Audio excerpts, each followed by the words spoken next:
안녕하세요. 반갑습니다. 주갈성의 성경 가이드 시간입니다. 한 주간 잘 지내고 계시죠? 네, 오늘은 우리가 아모스서를 좀 공부하려고 합니다. 우리 지난 시간에 유엘이 끝났고, 여러분 아모스서는 우리에게 굉장히 익숙하지만 어떻게 보면 또 우리가 잘 모를 수가 있습니다. 이 아모스서가 쓰여지는 이 배경을 좀 우리가 좀 알 필요가 있습니다. 아모스는요, 그 남유다의 우시아 왕 때, 그리고 북이스라엘의 그 여로보암 2세, 여로보암 왕 때 사역을 시작을 했습니다. 시기적으로 보면 주전 760년 정도의 그 사역을 시작을 했는데, 요거는 아모스 1장 1절이 잘 이야기를 하고 있습니다. 아모스 1장 1절, 유다 왕 우시아의 시대, 곧 이스라엘 왕 요아스의 아들 여로보암의 시대, 지진 전 2년에 드고와 목자 중 아모스가 이스라엘에 대하여 이상으로 받은 말씀이라. 아주 정확하게 시대적인 배경을 설명을 하고 시작을 합니다. 근데 여기서 우리가 재밌게 볼 사항은 뭐냐면 지진 전 2년에 이런 얘기가 나와요. 무슨 얘기냐면 지금 아모스가 하나님으로부터 이 이스라엘에 대한 그 이상 말씀을 받고 이것이 선포되어지고 난 다음 2년에 이 북이스라엘에 어마어마한 지진이 있었다는 거예요. 아마도 이 지진은 하나님의 그 북이스라엘에 대한 마지막 경고가 아니었는지 모르겠습니다. 아모스라고 하는 그 이름의 그 뜻은요, 짐진자의 이 뜻을 가지고 있습니다. 아모스는요, 유다 사람입니다. 근데 이 유다 사람이 그리고 선지자도 아니에요. 목자면서 농사꾼입니다. 근데 하나님께서 이 남유다에서 선지자도 아니고 목자면서 농사꾼인 이 아모스를 데려다가 이 북이스라엘에서 하나님의 말씀을 선포하게 한 것입니다. 근데 이 아모스서의 그 문체를 학자들이 좀 조사를 해본 결과 단순히 농부가 아니고 굉장히 상당한 학식을 갖춘 사람이라는 것을 알 수 있습니다. 아마도 그 은둔한 야인이 아니었겠나라고 추정을 하는데 이 내용은 아모스 7장 14절 15절에서 말하고 있습니다. 아모스 7장 14절 15절 말씀입니다. 아모스가 아마샤에게 대답하여 이르되 나는 선지자가 아니며 선지자의 아들도 아니라 나는 목자요 뽕나무를 재배하는 자로서 양떼를 따를 때에 여호와께서 나를 데려다가 여호와께서 내게 이르시기를 가서 내 백성 이스라엘에게 예언하라 하셨나니. 여러분 전혀 이 북이스라엘 사람이 아니고 남유다 사람이고 선지자도 아닌데 아모스는 하나님의 명령에 의해서 북이스라엘로 가서 이 하나님의 말씀을 전하게 됐죠. 그리고 이 아모스가 활동하기 거의 한 30년 전에 여러분들이 잘 아는 요나 있죠. 요나는 북이스라엘의 선지자였어요. 근데 하나님께서 요나를 들어서 얼루 가서 외치라고 그러죠. 네, 아수르 니느웨 가서 하나님의 말씀을 외치라고 하죠. 여러분 우리가 이런 경우가 지금 이 아모스하고 요나 두 가지 경우인데 이 두 선지자의 활동을 보면서 우리가 조금은 생각해 봐야 할 것이 뭐냐면 선지자의 활동이 반드시 자기가 속한 나라나 민족에게 국한된 것이 아니라는 사실입니다. 여러분 우리가 하나님의 말씀, 예수 그리스도의 복음을 전해야 될 대상은요, 우리가 정하는 게 아니에요. 하나님께서 어디로 가서 누구에게 전하라고 말씀을 하시면 우리는 그쪽에 가서 하는 것입니다. 여러분 이러한 원리 때문에 그 옛날 우리나라에 많은 외국의 선교사분들이 목숨을 걸고 이 땅에 와서 예수 그리스도의 복음을 전한 것이고 또 지금 이 나라에 많은 귀한 선교사님들이 아주 세계 곳곳에 아주 저 오지에 가서 목숨을 걸고 복음을 전하고 계신 것입니다. 아모스서의 이 내용은요, 이게 9장 정도, 9장으로 되어 있는데 거의 9장 중간까지 이 이스라엘의 죄악과 심판에 대한 내용을 주로 다루고 있습니다. 그리고 9장의 마지막 거의 11절에서 한 15절 끝에 조금만 마지막 짧게 회복과 구원에 대한 말씀을 가지고 마무리를 하고 있는데 거의 9장 중반까지 거의 아모스서의 거의 대부분이 이 북이스라엘의 죄악에 대해서 아주 상세하게 설명을 하고 있고 그에 따른 심판을 설명을 하고 있습니다. 여러분 이 북이스라엘에서 활동했던 선지자는 엄밀히 말하면 두 명이었어요. 바로 아모스와 호세아 2명이었습니다. 요나가 있었지만 요나는 활동했던 무대가 니느웨였죠. 그러니까 이 북이스라엘의 죄악을 다루고 북이스라엘에 대한 하나님의 심판을 전했던 두 사람은 아모스와 호세아 2명밖에 없었는데, 호세아는 거의 이스라엘 마지막 선지자였죠. 그러니까 거의 아모스가 이 여로보암 2세 때 활동을 하다가 거의 10년, 15년 정도 지나서 호세아가 활동을 시작을 하는 상황이었습니다. 그런데 호세아가 전했던 메시지의 핵심은 어디 있느냐? 바로 이스라엘 백성들이 하나님을 사랑하는데 실패한 그런 영적 타락에 대해서 책망을 하는 내용입니다. 중요한 건 바로 하나님과의 수직 관계. 이스라엘 백성들이 하나님과의 관계에 실패를 한 거예요. 이 문제를 집중적으로 다루면서 하나님의 사랑에 대한 이야기를 하고, 너희가 하나님께 돌아오고 하나님을 알아야 하고 하나님을 사랑해야 된다라고 외쳤던 게 호세아였죠. 이에 반해서 아모스서는요, 그 이스라엘 공동체 안에서 벌어지는 그 사람과 사람 사이의 억압, 부패, 사회적인 그 불의에 대해서 중점을 두면서 이 이스라엘 백성들이 같이 살고 있는 그 이웃에 대한 사랑에 실패한 이 이스라엘의 그 죄악된 모습을 책망하고, 이 내용을 주로 집중적으로 이야기를 하고 있다는 것이죠. 여러분, 이 율법이라고 하는 거, 하나님의 모세를 통해서 이스라엘 백성들에게 주셨던 이 율법은 사실은 크게 두 방향으로 우리가 정리를 할 수 있습니다. 그것은 바로 하나님 사랑과 이웃 사랑이죠. 여러분, 이거는 예수님께서 너무나 정확하게 정리를 해주셨기 때문에 이 논란의 여지가 없습니다. 마태복음 22장 37절에서 40절 말씀입니다.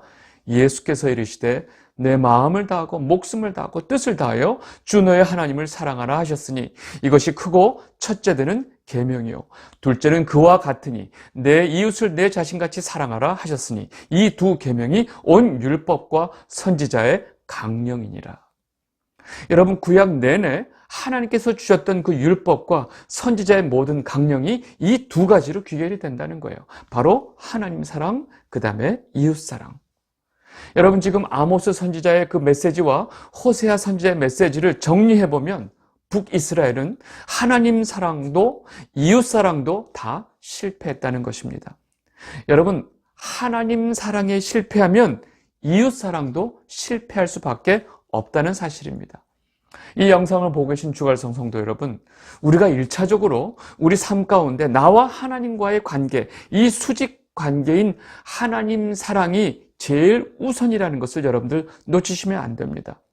만약에 우리가 이렇게 하나님과의 관계, 이 수직 관계, 하나님 사랑에 우리가 실패하게 되면 그 사회는 여지없이 공의와 정의가 무너지게 되고, 그렇게 되면 이 사회의 약자들이 고통을 받고 억압받는 사회가 된다는 것입니다. 여러분, 다시 말해서 이웃 사랑이 실패하게 되는 것입니다. 여러분, 하나님과의 사랑이 잘못되어 있는 상황에서 뭔가 이웃 사랑하려고 하는 그 순간은 어떤 문제가 생기느냐? 죄에 대한 허용, 용납, 그 다음에 타협이 되기 쉽습니다. 여러분, 하나님과의 그 틀어진 관계 속에서 어떠한 이웃 사랑도 올바르게 될 수가 없다는 사실입니다. 여러분들 삶 가운데 먼저 하나님과의 관계가 올바르게 세워지기를 진심으로 바랍니다. 네, 오늘 우리가 보게 될 그 아모스서는요, 1장과 2장의 내용을 좀 보도록 하겠습니다. 1장과 2장에 나오는 내용을 간략히 보면, 먼저 하나님께서는 아모스를 통해서 그 이방 나라들에 대한 죄악을 쭉 이야기를 합니다. 그 앞에 나오는 7개의 그 나라들의 그 죄악과 이에 따른 하나님의 심판을 설명을 하고 나서 비로소 그 다음에 이스라엘의 죄악을 이야기를 하고 있습니다. 예를 들어서 1장 3절에 보면 다메섹의 서너 가지 죄로 인하여, 그 다음에 1장 6절에 보면 가사의 서너 가지 죄로 인하여, 1장 9절에 보면 두로의 서너 가지 죄로 인하여, 그래서 1장 12절 가면 에돔, 그 다음에 암몬, 모압, 그리고 마지막으로 2장 4절에 유다의 서너 가지 죄로 인하여 해서 7개의 나라에 쭉 이야기를 하고 나서, 그리고 2장 6절에 가서 이스라엘 그 죄악의 모습을 본격적으로 다룹니다. 근데 이 배열된, 즉 앞에서부터 나오는 그 이방 나라들을 쭉 보면요, 앞에 세 나라는 이스라엘의 적대 국가입니다. 다메섹, 가사, 두로는 적대국이고요. 그 다음에 나오는 에돔, 암몬, 모압은 친족입니다. 아시죠? 그 에돔은 그 에서의 자손이고 암몬, 모압은 그 롯의 자녀들이잖아요. 그러니까 친족국이에요. 그리고 나서 마지막으로 나오는 유다는 동족입니다. 이 얘기는 뭐냐면 지금 점점 이스라엘 멀리서부터 시작해서 점점 이스라엘에게 가까운 그 친족, 동족 그 다음에 오고 그 다음에 이스라엘의 죄악을 지금 이야기를 하고 있다는 사실입니다. 지금 이 상황은 무슨 의미가 있냐면 하나님께서 좀 표현이 그런데 멀리서부터 패기 시작하는 거예요. 그러면서 몽둥이가 점점 가까이 오고 있어서 지금 이스라엘에 와서는 본격적으로 패기 시작하는 것입니다. 그래서 이방 나라들에 대한 죄를 질책할 때는 그 죄의 내용이 다 도덕적인 내용으로 심판하신다는 것입니다. 몇 가지만 보면 아모스 1장 3절 보겠습니다. 여호와께서 이와 같이 말씀하시되 다메섹의 서너 가지 죄로 말미암아 내가 그 벌을 돌이키지 아니하리니 그들이 철 타작기로 타작하듯 길앗을 압박하였습니다. 여러분 그 다른 나라를 공격할 때 이 털 타작기로 타작하듯이 패니까 얼마나 그들이 힘들었겠어요. 이 문제를 가지고 하나님께서 내가 너희를 심판하시겠다고 말씀하시는 거예요. 하나 더 보면 아모스 1장 6절 여호와께서 이와 같이 말씀하시되 가사의 서너 가지 죄로 말미암아 내가 그 벌을 돌이키지 아니하리니 이는 그들이 모든 사로잡은 자를 끌어 에돔에 넘겼음이라. 여러분 지금 가사의 죄를 말하면서 자신들이 다른 나라 가서 사로잡은 자를 에돔에다가 팔아버린 거예요. 여러분 에돔은요 돌을 깎아서 만든 민족이에요. 거기서 다 살아요.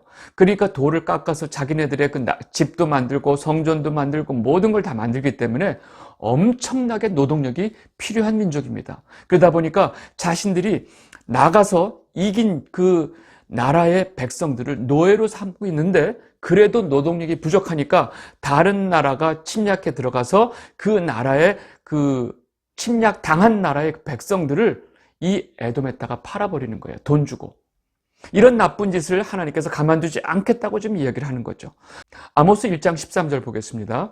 여호와께서 이와 같이 말씀하시되 암몬 자손의 서너 가지 죄로 말미암아 내가 그 벌을 돌이키지 아니하리니 이는 그들이 자기 지경을 넓히고자 하여 길르앗의 아이벤 여인의 배를 갈랐음이니라. 지금 암몬 자손의 죄는 뭐예요? 자신들의 지경을 넓히려고 다른 민족을 쳐들어갔는데 쳐들어가서 아이벤 여자의 배를 갈라버렸다는 거예요. 아무리 전쟁을 하고 다른 나라를 침략해도 인간으로서 하지 말아야 될 선이 있는 거예요. 이 암몬 자손이 이러한 선을 넘긴 것에 대해서 하나님께서 심판하시겠다고 말을 하는 거죠. 지금 아모스가 이방 나라들에 대한 죄를 이야기하면서 지금 무슨 말을 하고 있느냐? 이 이방 나라들을 심판하시는 하나님의 그 심판의 근거는 바로 이 이방 나라들의 가장 기본적인 도덕적인 문제를 가지고 이들을 심판하신다는 겁니다.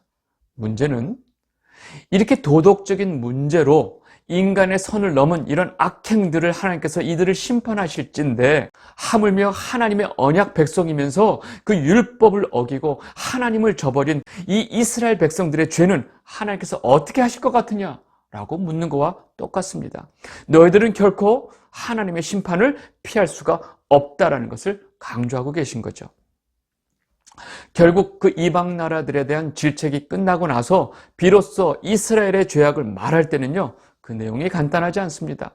다른 나라들에 대한 그 이방 나라들에 대한 죄를 언급할 때는 아주 한 문장으로 언급하고 끝났지만 이스라엘의 죄를 이야기할 때는 아주 그 죄목을 7가지로 조목조목 열거를 합니다. 내용을 보겠습니다. 아모스 2장 6절에서 8절입니다.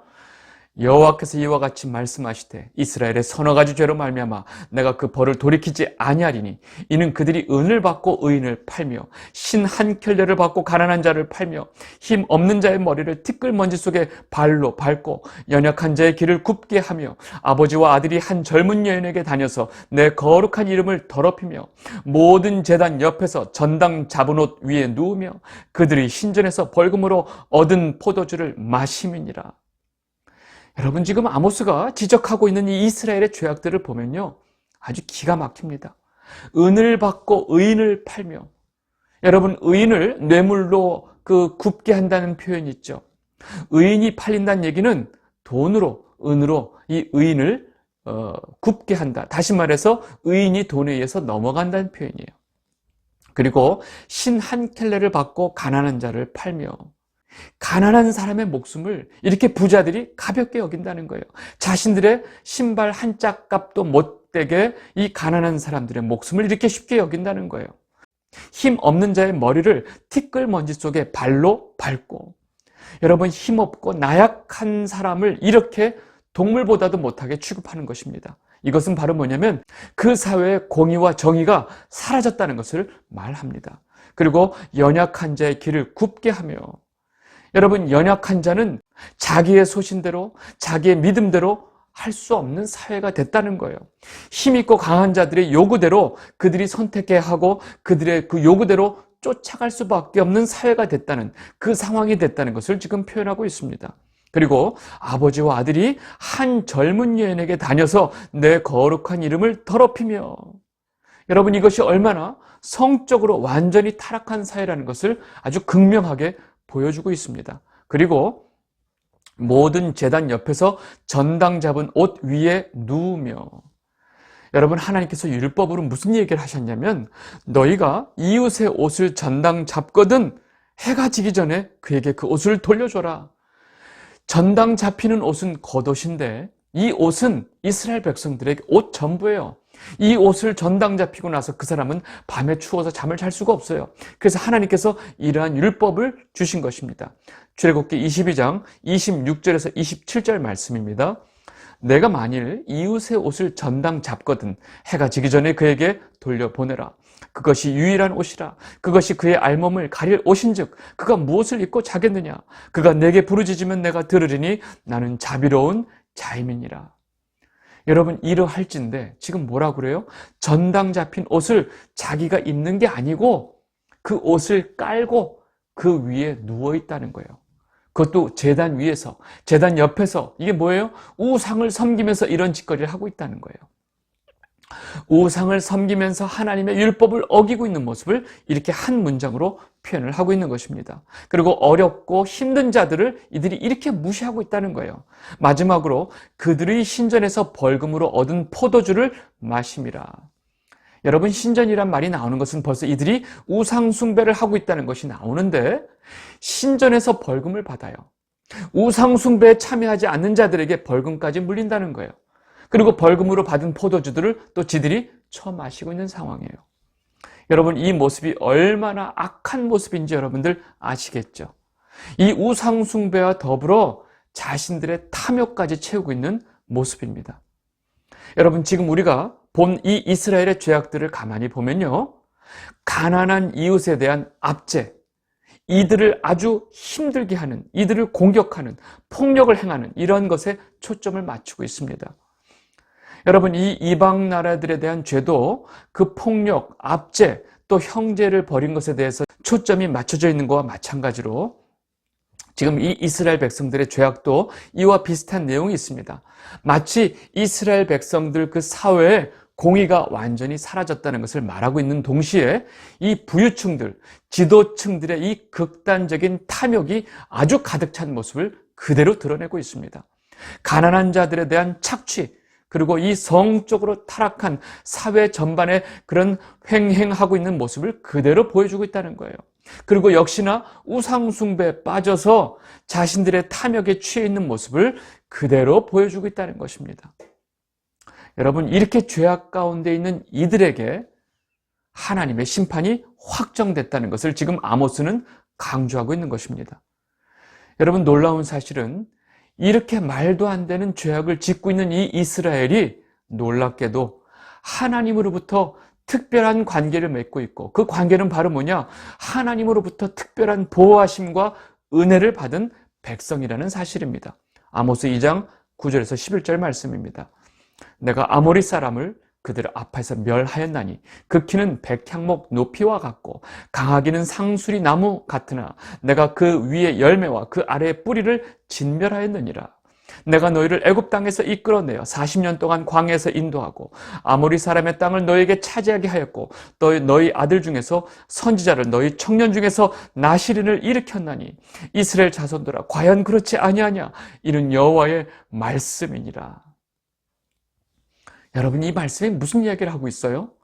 이렇게 죄악을 짓고 있는 이 이스라엘 백성들이 하나님에 의해서 40년 동안 광야에서 인도하심을 받고 또 이 가나안 땅에 왔을 때 어느 족속도 감당할 수 없었던 그 강한 족속, 아모리 족속을 하나님께서 이들을 위해서 다 멸하셨다는 사실입니다.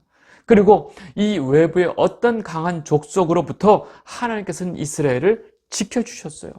그리고 하나님 백성들 중에 하나님께서는 특별히 나실인들을 세워주셨고 또 선지자를 세워주셨다고 지금 말씀하고 계세요. 그런데 이 이스라엘이 어떻게 행했느냐? 그 모든 하나님의 보호하심과 은혜를 잊어버리고 이러한 죄악들을 행하고 있는 거예요. 심지어 하나님께서 세우신 나실인과 선지자를 이들이 어떻게 대하고 있느냐? 아모스 2장 12절. 그러나 너희가 나실 사람으로 포도주를 마시게 하며 또 선지자에게 명령하여 예언하지 말라 하였느니라. 여러분, 나실인은 하나님 앞에 서약한 사람들이에요. 그리고 이들은 머리를 자르면 안 되고 포도주를 마시면 안 돼요. 그런 나실인에게 이들이 어떻게 했어요? 포도주를 억지로 마시겠다는 거예요. 하나님과의 그 관계를 끊어버리게 한 거예요. 이것은 그 나실인을 모욕한 게 아니라 하나님을 모욕한 것이라는 것입니다. 그리고 하나님 말씀을 전하는 그 선지자들에게 뭐라 그래요? 입을 닥쳐. 너희 재수없는 얘기 듣기 싫어하고 그 입을 닥치겠다는 거예요. 이 선지자들에게 온갖 모욕과 치욕을 주면서 그들의 입을 닥치게 했다는 것입니다. 그들의 입을 막아버렸다는 것입니다. 이런 행동이 도대체 누구한테 대한 행동일까요? 바로 하나님을 모욕하는 행위라는 것이죠. 여러분, 이 모든 이야기가 어디로 귀결이 되느냐? 아모스는 이스라엘 백성들에게 너희가 이렇게 지은 모든 죄로 인해서 하나님이 너에게 심판을 내리실 텐데 아무도 그 심판을 피할 수가 없을 것이다 라고 강력하게 말을 하고 있는 것입니다. 아모스 2장 13절에서 16절 말씀입니다. 보라, 곡식단을 가득히 실은 수레가 흙을 누름같이 내가 너희를 누르리니 빨리 다름박질을 하는 자도 도망할 수 없으며 강한 자도 자기 힘을 낼 수 없으며 용사도 자기 목숨을 구할 수 없으며 활을 가진 자도 설 수 없으며 발이 빠른 자도 피할 수 없으며 말 타는 자도 자기 목숨을 구할 수 없고 용사 가운데 그 마음이 굳센 자도 그 날에는 벌거벗고 도망하리라. 여호와의 말씀이니라. 여러분, 이게 무슨 말씀이세요? 하나님의 심판을 어느 누구도 절대로 피할 수 없다는 것입니다. 그 사회 속에서 아무리 힘 있고 능력 있고 권세가 있다 할지라도 아무도 이 하나님의 무서운 심판을 피할 수 없다고 아모스가 강력하게 말을 하고 있는 것입니다. 이 영상을 보고 계신 주갈성 성도 여러분 모두가 이렇게 무서운 하나님의 이 진노의 날, 여호와의 날이 여러분에겐 두렵고 떨리는 날이 아니고 신랑이신 예수 그리스도를 맞이하는 신부로서 가장 기쁜 날이 되시기를 진심으로 바랍니다. 그리고 그 주님 다시 오시는 그날, 주 예수여 오시옵소서라는 이 마라나타 기도가 여러분들 입술 가운데 멈추게 되지 않기를 바랍니다. 하나님의 통치가 완전히 이루어지는 그 하나님의 나라와 의를 구하는 자들만이 그 날이 가장 기쁜 날이 될 것이기 때문에 그렇습니다. 오늘 아모스 첫 번째 시간 여기서 마치도록 하겠습니다. 감사합니다.